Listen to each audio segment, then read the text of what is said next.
Good morning, everyone. Welcome back to Coffee with Kem and Hills. Woo. It is Wednesday. Congratulations on getting your day started, and thank you for joining us. Honored to start your day with you. Happy to have you here. Yes, very happy to have you here. How was your morning? You know, it's Wednesday, so we're halfway through the week. It feels good. Yeah. Nothing really special this morning. It's not a Tuesday. I mean, we know Tuesday's your favorite. So random. But you made sense of it, so so I'm here for it. Wednesday, I just have a lot more things to get off my plate before the end of the week. So, Yeah. you know. I mean, really, this is the excitement of my day today. I don't really have anything to say. Woke up this morning. My husband dealt with the kid. It was great. Got ready. Hey, and here we are. There you go. On that note, let's just get started on some hot topics. Here we go. All right, so we are going to talk about an article from Starbreck News. Aging parents and relatives should plan their estate early while well and mentally capable. So we've talked about this before, how elderly people are often the target for scammers. Yes. Right? And fraud. Yeah. And fraud. And so doing your estate planning while you're still sound of mind. Yep. Because this happens to everybody, but especially the elderly community, even when Right. you're sharp, super sharp. So this is just reiterating the fact that maybe those conversations need to happen between, like, you know, children and their parents as they're aging to get things in order before it could potentially be too late, or they just don't have the you know, mental ability to make these decisions for themselves. Yeah, and I think that the article made a couple great points in the fact that they talked about anybody over the age of 18 should really have look at an estate plan. And you might not think that, I think we go back to this a lot, many times, and maybe it's just my perception, but estate planning feels like it's this like uber exclusive thing that only people with lots of assets and lots of wealth need to make sure that they're doing. The word estate is sort of associated with that, right, in a way. But it really, what estate planning is, and I'm going to read the definition, is deciding and instructing how an individual wants his or her assets managed in the event of death or incapacitation, Right. And the tasks that serve to manage the asset base. So it's just telling what you want to have done with your money, any human, your car, Your things. Maybe you have a great handbag collection and you want it to go to somebody specific.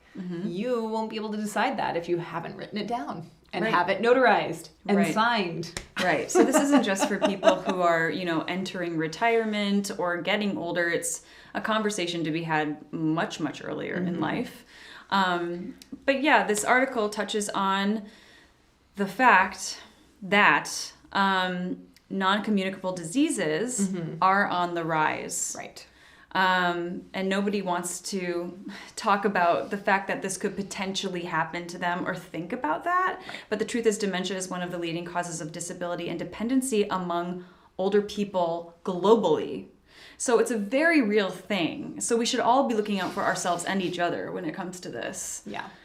And just making sure that you should start having your estate plan put in place when you're younger, and then you can update it, and making sure if you have older parents still, making sure they have theirs set up, to your point, so that it's done before any incapacitation happens. You know, I think people typically think about estate planning when something tragic has already happened. Right. And then it's typically too late to do anything. So, you know, making sure, or, you know, a really bad, getting the call that, you know, your father has dementia or your mother has Alzheimer's or whatever the case may be.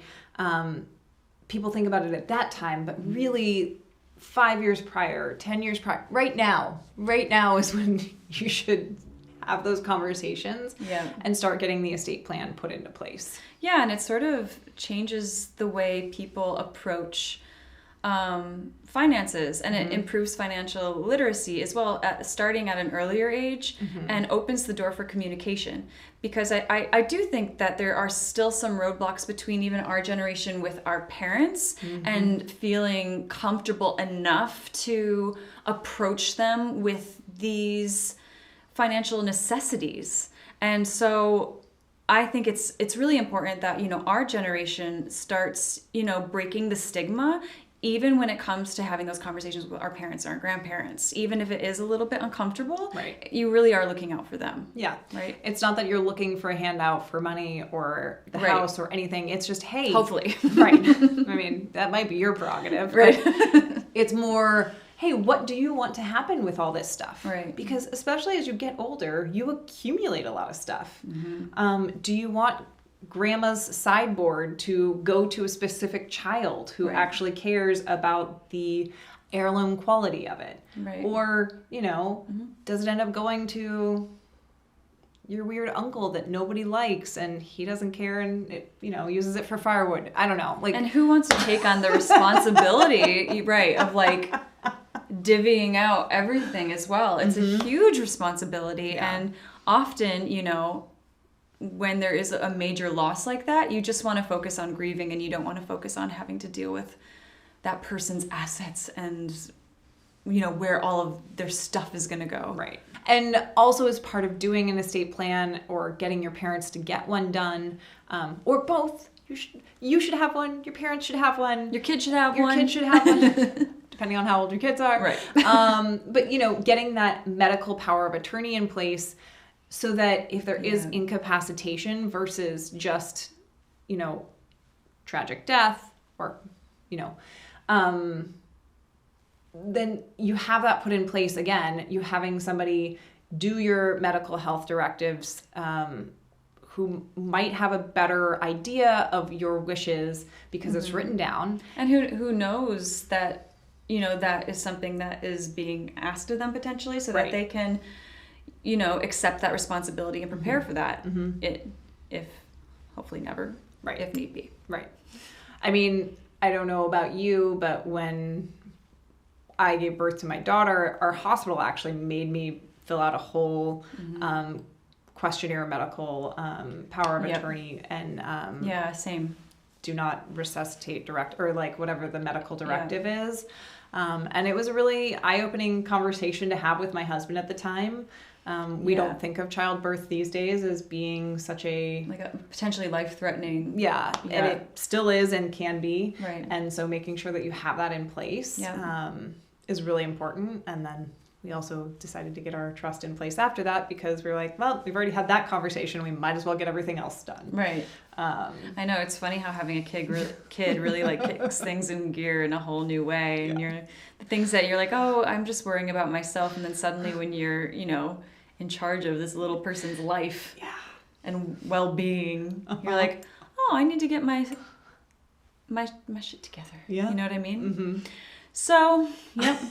It's a real thing. Not saying you have to have kids too. No.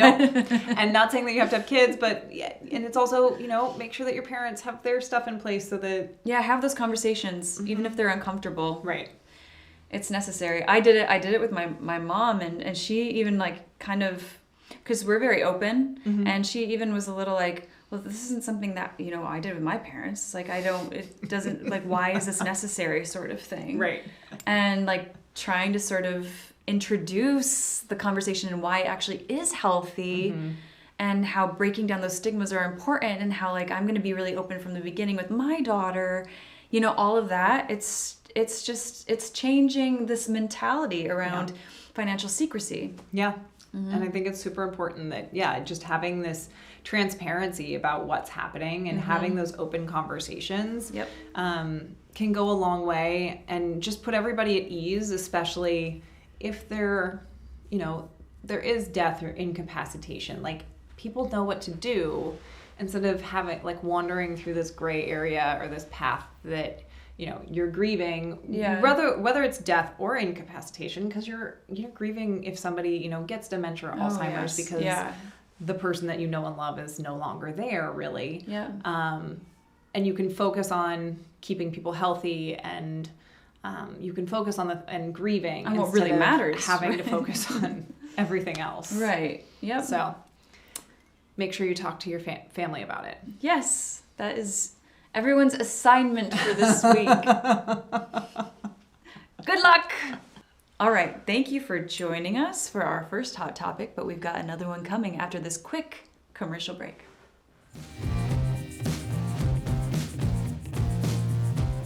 Welcome back, everyone. We are going to get into another hot topic. And this is kind of specific. It's a little more specific for California, but I also think it's sort of broad as well. Agreed. I mean, I don't know all the rules in every state, but you know. Okay, so California estate planning for a single person. Can you tell we had a theme today? Estate planning, regardless of your generation. That's right. That's right. Yep, we're pushing it on you. We're pushing it on you hard today. So, if you are a single person without a plan or will in California, your assets will be distributed to heirs at law, which means family members, if any are living, and it would go in this order. I thought this was interesting. Agreed. Yeah, I was like, okay. So first it would be children, if any exist, then parents, then siblings, then nieces or nephews, when or if siblings have passed, and then, this is what California hopes for. Right. The state of California. They definitely do. They're crossing their fingers. Right. Yeah. So that's what happens if you don't have anything legally in place. Right. In California. I would imagine that most other states are probably pretty similar in the way that they have it, you know, the hierarchy of heirs at law. Right. And again, if you don't have anything in place, it probably does go to back to the state. Yeah. So I think that this is super important for people to have. I mean, we think estate planning is important, in case you haven't noticed. But I think you think of estate planning for families, for parents, but it's also for single people, and you might be a single parent, you might be a divorced parent, right? Or you might not have kids, but do you want your money going to your annoying younger brother? Maybe you want it going to charity instead. Because maybe you aren't connected to you're a single person, you're not connected to your family.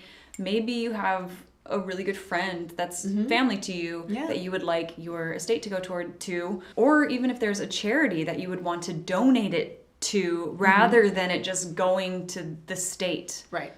I thought that was an interesting option. Right.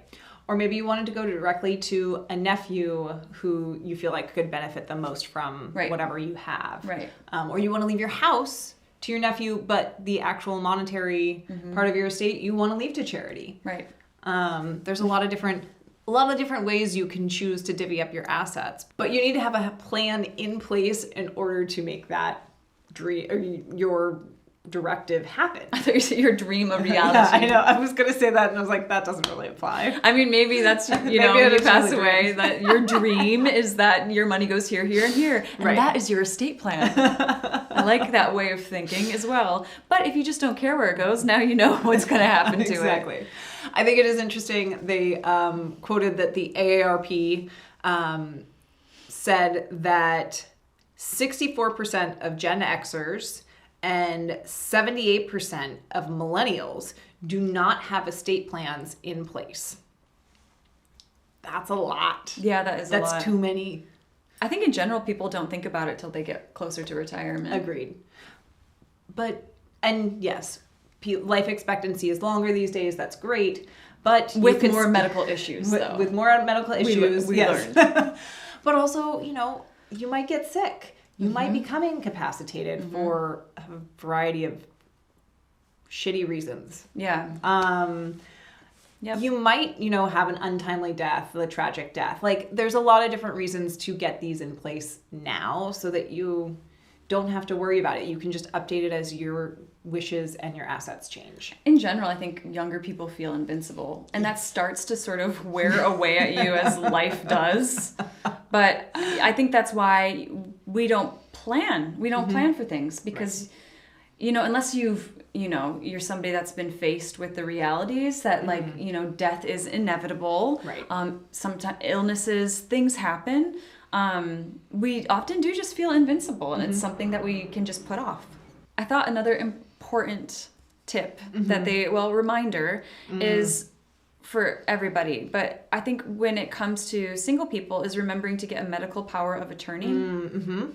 Because a lot of the times when you're, in a relationship, that partner is that person.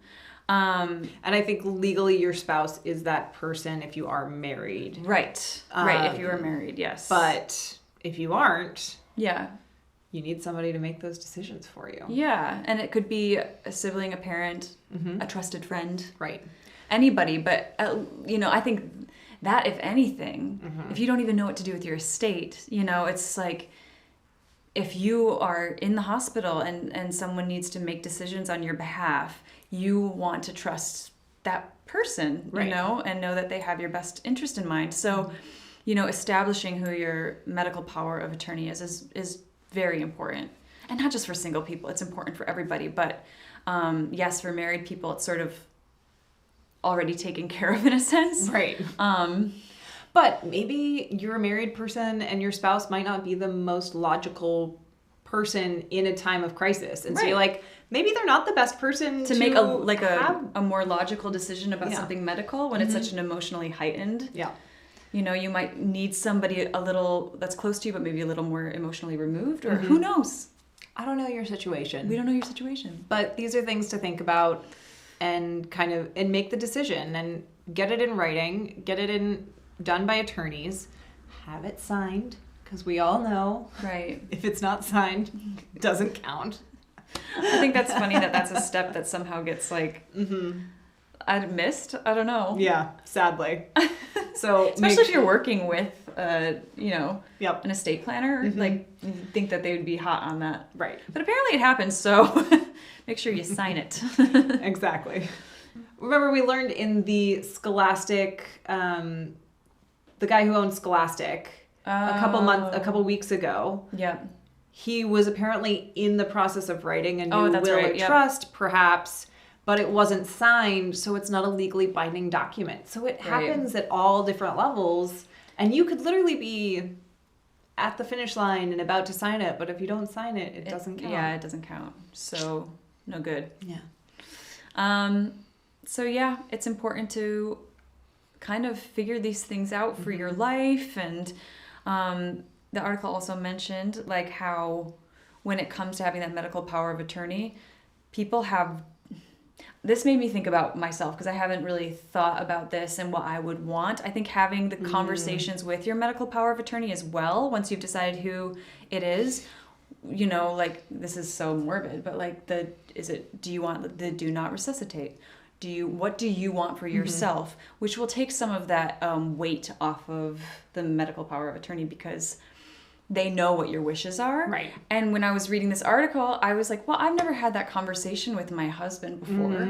And I know that I would have a really hard time making that decision if my husband were in that position. Yeah. And if I had the conversation prior and he told me what he wanted, it would make it a lot easier for me. I would need to write it down and have notes so that I made sure I remembered correctly, especially during such an emotional time. Yeah. Save it in my Google Notes or something like that so you always know where it is. Just a happy little reminder in your Google Notes. Yay! Just a way to, have that conversation, make sure that as their medical power of attorney, you have their wishes in mind because their wishes might be different than what you would wish for them. Yeah, and rather than leaving it to guess, even though their best wishes would obviously, you'd have in mind. Right. But if you knew how that would that would take so much of the weight off your shoulders. Yeah. I know, that's how I feel. Agreed. Yeah. All right. Well, we are going to take a quick commercial break, but we will be right back to talk about the shows airing today on ROI TV.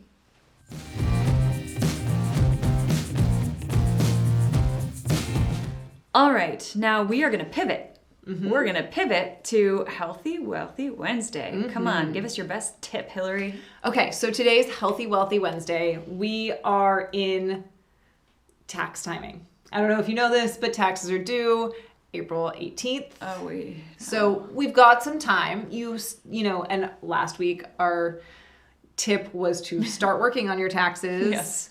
if you haven't already, if you haven't gotten them done. I have some friends who like do them and they're done by January, and you're just like, who are you? My husband's like that. Oh, He's good like, for him. Luckily, we're combined now, so I'm like, here you go.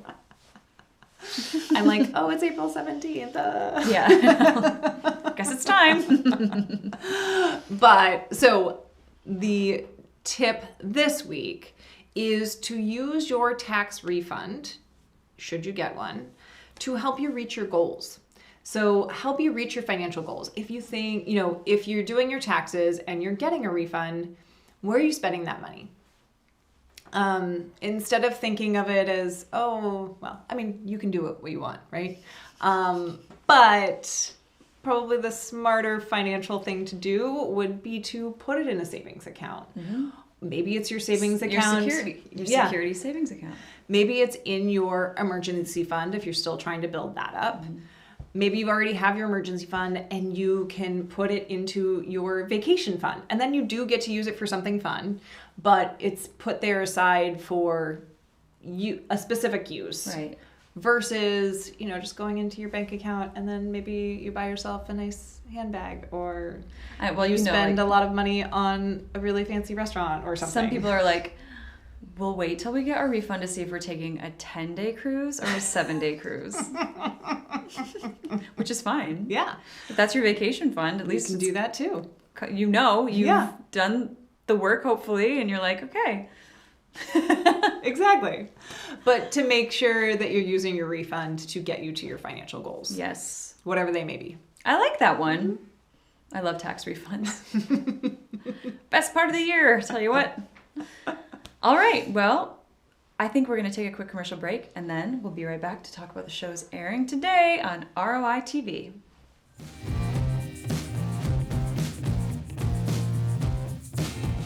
Welcome back, everyone. All right, don't miss today's episodes of Estate Planning 101, The Business of, or the Blockchain Interviews, where Dan Weiskopf will be joined by Frank Holmes. Get this, CEO and Chief Investment Officer at U.S. Global Investors and Chairman of the Board of Directors of Hive Blockchain Technologies. He's someone you want to get to know. Mm-hmm. You won't want to miss it. Catch all of these episodes on ROI TV. You can watch all of them on Roku, Amazon Fire TV, Apple TV, or on your phone via our iOS or Android app. You can also now find us on Distro TV, so check us out there. That's right. We'll see you tomorrow for another episode of Coffee with Kim and Hills.